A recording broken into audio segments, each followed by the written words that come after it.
Hello and welcome back to the Nerfing Truth. Now I just posted a video a little while ago of one of my last reviews while I was out of town. Luckily I'm back and able to post again. If you're the person flagging my account, please stop. Don't know what's going on with that, but all your claims have been unfounded so far. So yeah, just stop. And if you have a problem, take it up with me and not YouTube. Alright, see you after the little clip.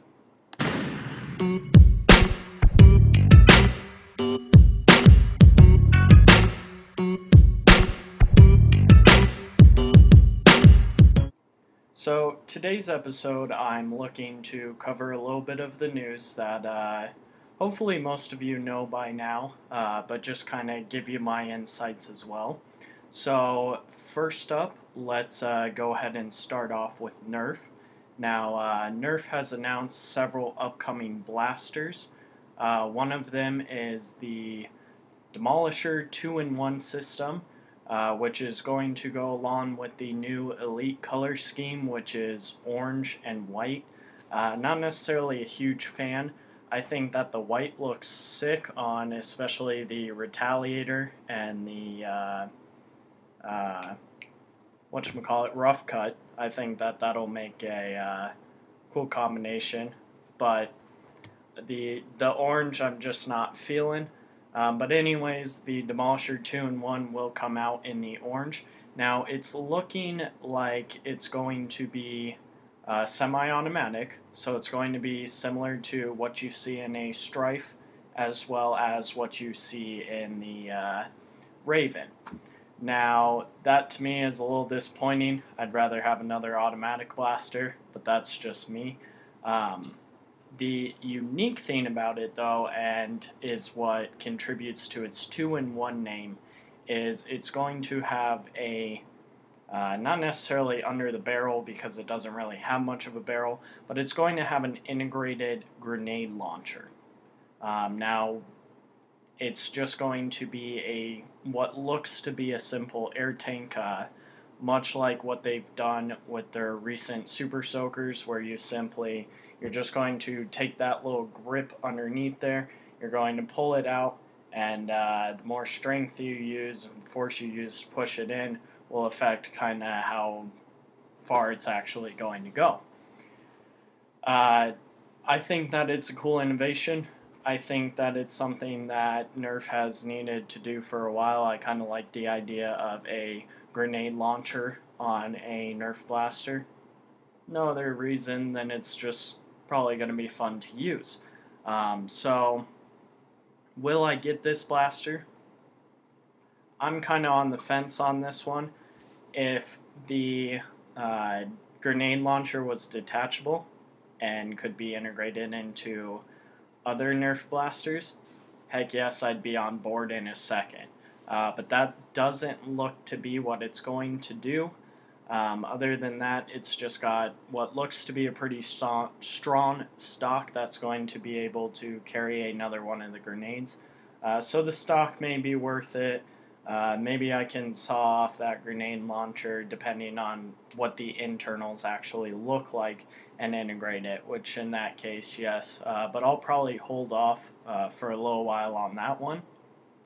Now, moving on, we also have several blasters that were announced kind of for the Rebel line. Most of them use a little like hidden message thing that when you put it into a certain section, it decodes it, whatever. I'm not into that at all.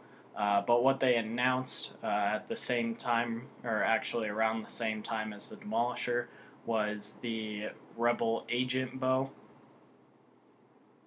I have no interest in bows. It's pretty self-explanatory how it's going to work. Don't have much to say about this one. I will not be getting it.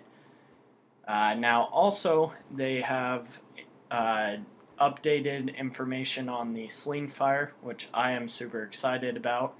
It is able to prime with one hand. You basically do like a flip fire, so you can hold it, you go like that and pull it back, and it's going to use that lever action to do that.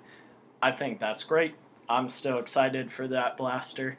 Definitely count me in for getting it when it comes out.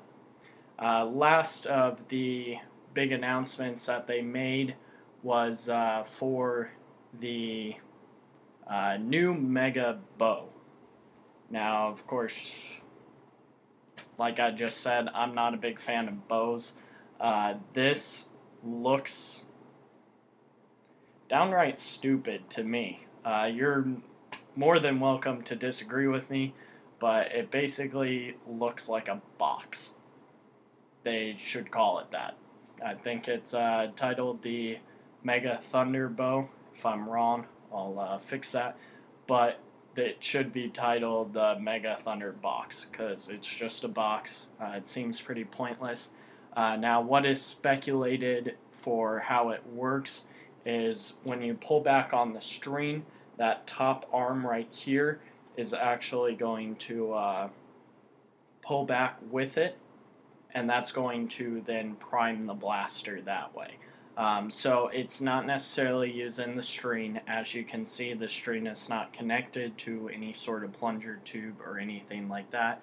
So it's going to prime that arm and then fire forward from what we can tell. Once again, I won't be getting that one. Now, the biggest thing is other companies are coming up to try and challenge Hasbro right now. More specifically, Mattel has come out with their line called Boomco. Now, if you haven't seen what these are, definitely Google Boomco. There's going to be some cool blasters. My favorite in the line is going to be the Rapid Fire Madness. They're using what they call a smart stick, smart darts, and all that stuff. They like the word smart, apparently. But the darts are actually plastic casing attached to their smart stick technology, which only sticks to their smart stick surfaces. Now, from the reviews that I've seen online, it's saying that this smart stick substance basically has to be clean in order to work. Now, it's not like one of those gooey things where if you drop it on the carpet, it picks up unholy elements from the carpet that you've never even knew were there. So luckily it looks like they can just be wiped down, cleaned down, and they're good to go again. I think that they're doing a cool step, and from what they've said, they're not trying to challenge Hasbro, but instead kind of step up the blaster game and get more people involved. My hat's off to them for that. Probably the only gun that I'd get out of that line, or the only blaster I'd get out of that line, would be the Rapid Fire Madness. That just looks fun. Also, it seems like they're entering into the realm more so with Buzz Bee, with the fact that theirs are going to be mostly air-powered blasters as opposed to... Or actually, I don't even know what the internals are going to be on those. But it seems like they're more so pump up the air tank, release it, and that's going to do the work for you. I missed some of those Nerf blasters, I'm not going to lie, so I'm glad that they're bringing that back a little bit. I think that it's great. I think that they're choosing to challenge Nerf in a time where Nerf is not being overly competitive and overly ingenuitive, so I think they've chosen the right time on that. Now, we also have an announcement from Buzz Bee that they're going to be doing what they call GunSmoke. This is more so for the LARPing side of Nerf, so the live action role-playing side of Nerf. It's going to, from what I can gather and from the news that's out there, it's basically going to be a Buzz Bee double shot, which is the over-under shotgun, that when you prime it and you fire it, it's going to heat up a coil that's within the gun that's going to then release some non-hazardous smoke material out of the barrel and create kind of a cool effect.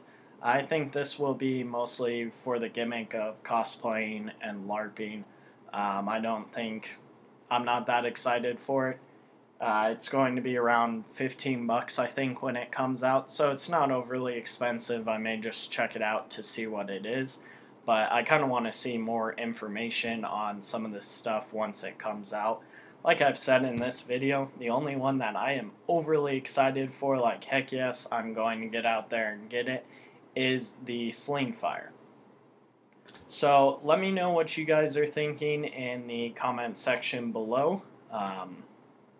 And yeah, make sure you subscribe, like. If you disagree with me, go ahead and tell me. I'm happy to hear you guys' opinions out. Otherwise, I will see you next time. Stay classy.